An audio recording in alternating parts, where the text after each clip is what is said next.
Hey, what is up, everybody? This is Stevie Breach coming to you here today with a video on a DVD set that WWE made back in 2008.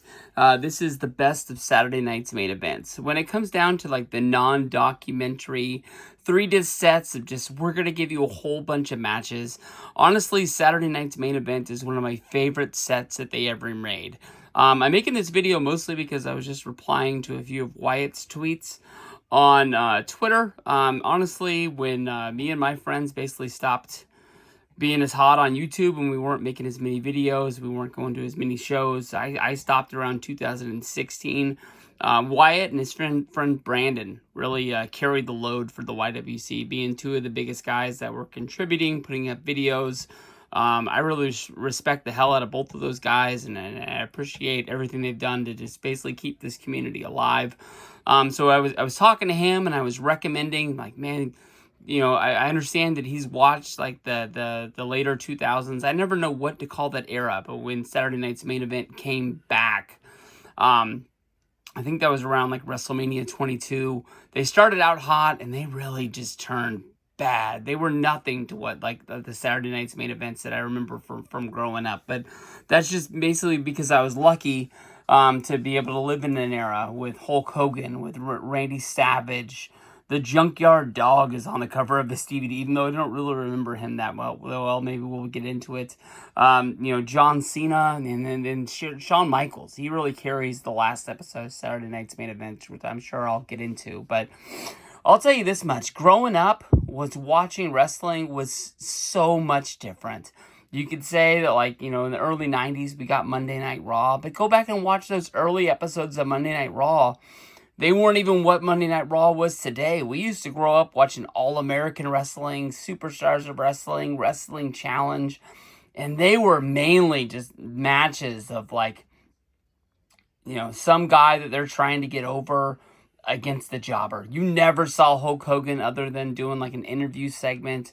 You never saw Randy Savage other than, you know, doing some sort of a segment. You got matches with guys like that were in like the Intercontinental title hunt, but they weren't wrestling against somebody else. They were wrestling against the guy who delivered the beer truck that day. I'm talking jobber matches that you have never seen. If you remember, like when Ryback was first starting and Ryback was trying to get over, you know, they would have two scrubs out of the back come out and it would be like a 2-on-1 match. They would be 1-on-1 matches, but there would be no offense from the other guy, and you're getting guys over because you're just getting used to seeing them win.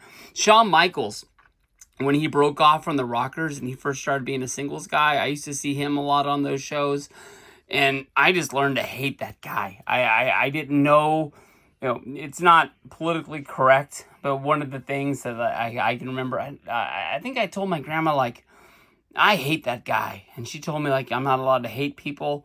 But I said, I get it, Grandma, but I hate that guy. It just is what it is. I didn't know what it was, but he just rubbed me the wrong way. We're going to take a look at this one. Like I said, it came out in 2008.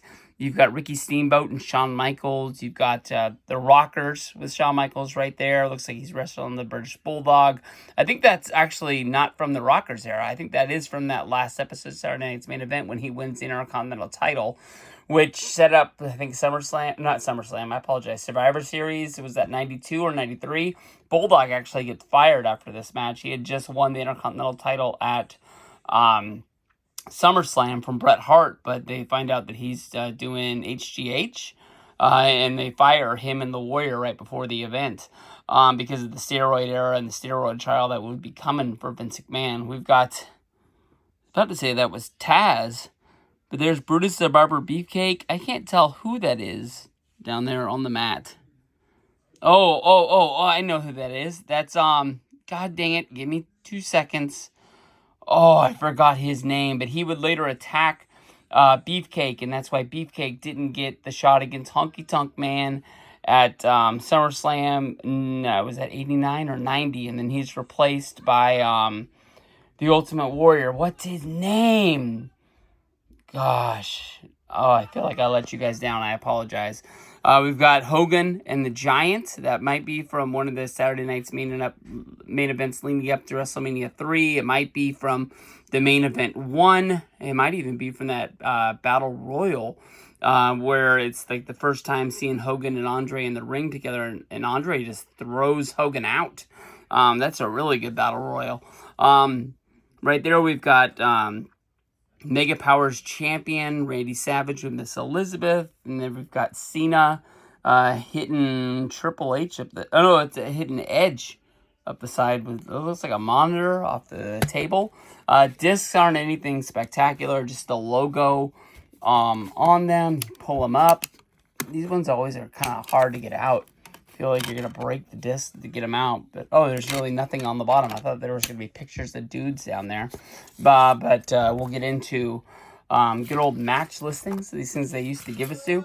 This one honestly could have been better if they gave us some sort of a documentary. But I mean, it mostly would have been just like Dick Ebersol coming in saying he could have helped out the company, and you know, producing these shows and changing the way that WWF basically wrote, produced, you know, gave scripts to guys to make sure that they were doing what they needed to do to get over it, almost pretty much booking the matches for them, and changed it to what it is now with 1,000 writers in the room for them, which they kind of went overboard with, and it is what it is. So these basically started, it looks like, after WrestleMania 1. Looks like 1985. You've got Hulk Hogan versus Bob Orton. We've got Uncle Elmer's wedding in October of 1985. That one ended up being a shoot wedding because I believe they filmed that in New York. And New York said, hey, you can't, have a wedding on a wrestling show and it not be real. So he married his real life girlfriend. That's just politics in the state commission, I guess you can say.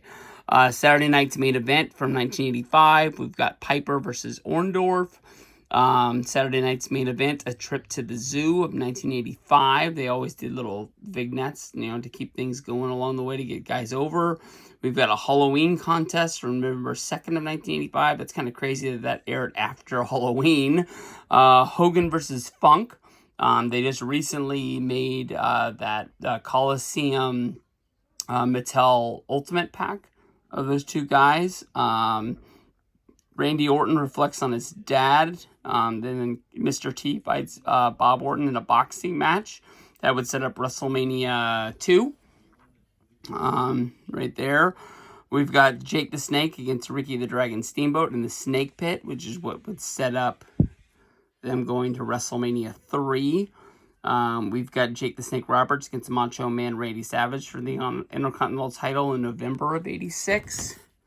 Then we'll go over here. Steel cage match, Hogan versus Orndorff. That's the first use of instant replay where Hogan and Orndorff both touch feet on the floor at the same time.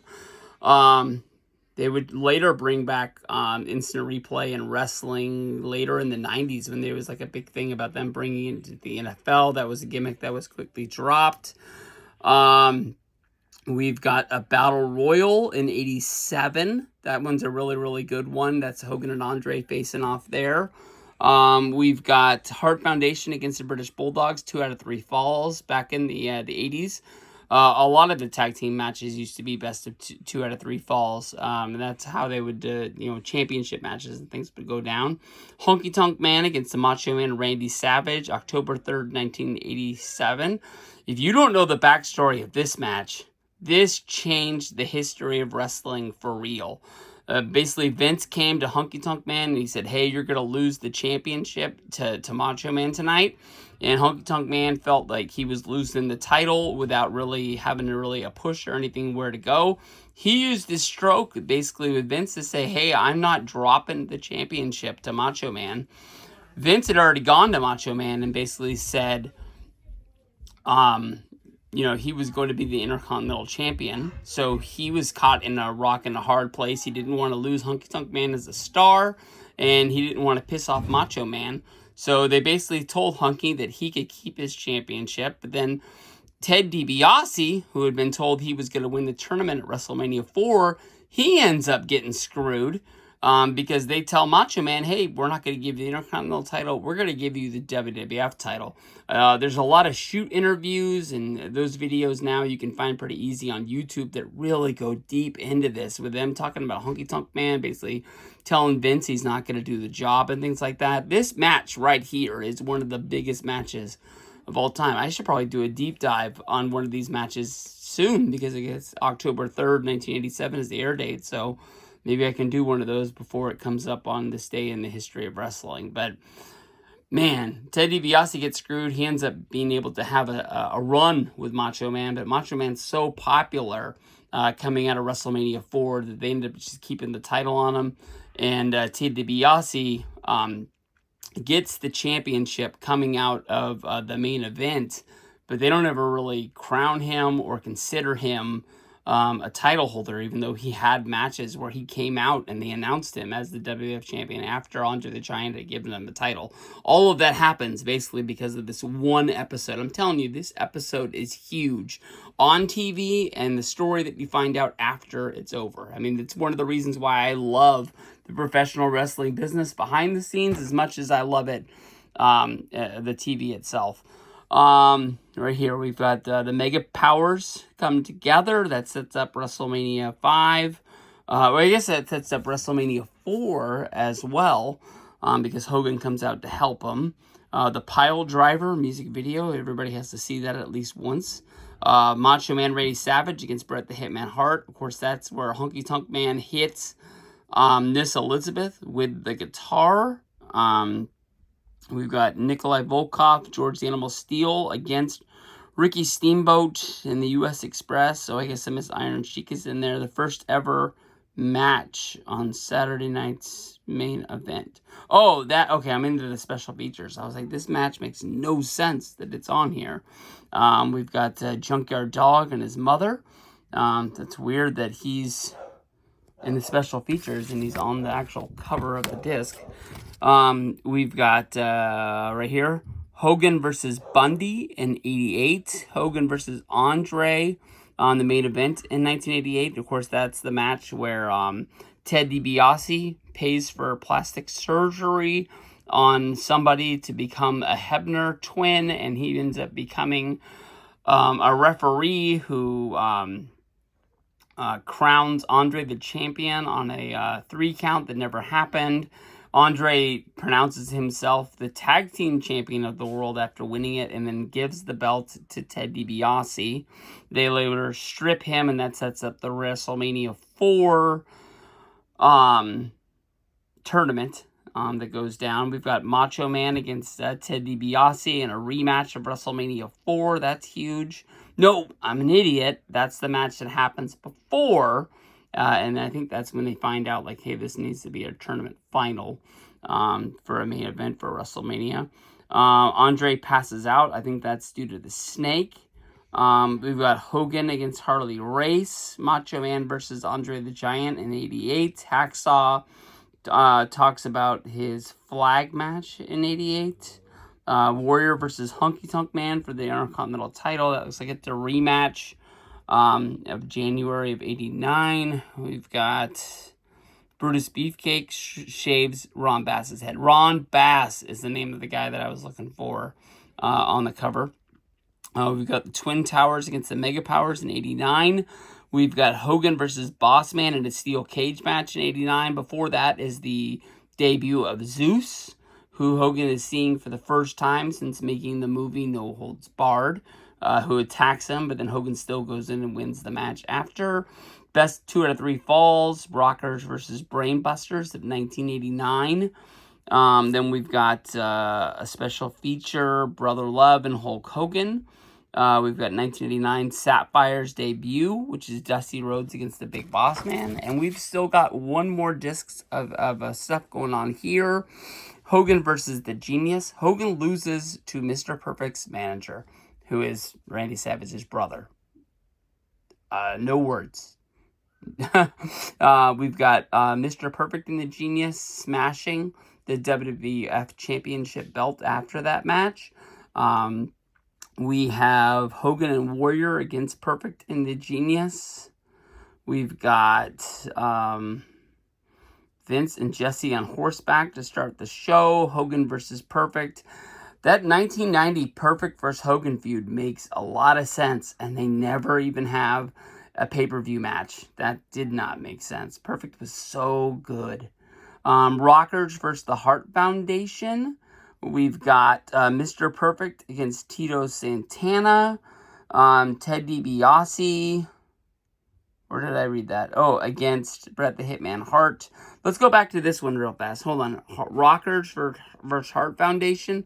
They had a lot of matches. They had a lot of really, really good matches. Of course, you think of the rivalry between Bret and Shawn. I don't think this is the match where the Rockers beat the Hart Foundation, but the ring falls apart and they decide that, hey, this match is so bad, we got to scrap it and we're not going to air it. But there's a Saturday Night's Main Event match that never was seen where Shawn Michaels and Marty Jannetty, the Rockers, win the tag titles.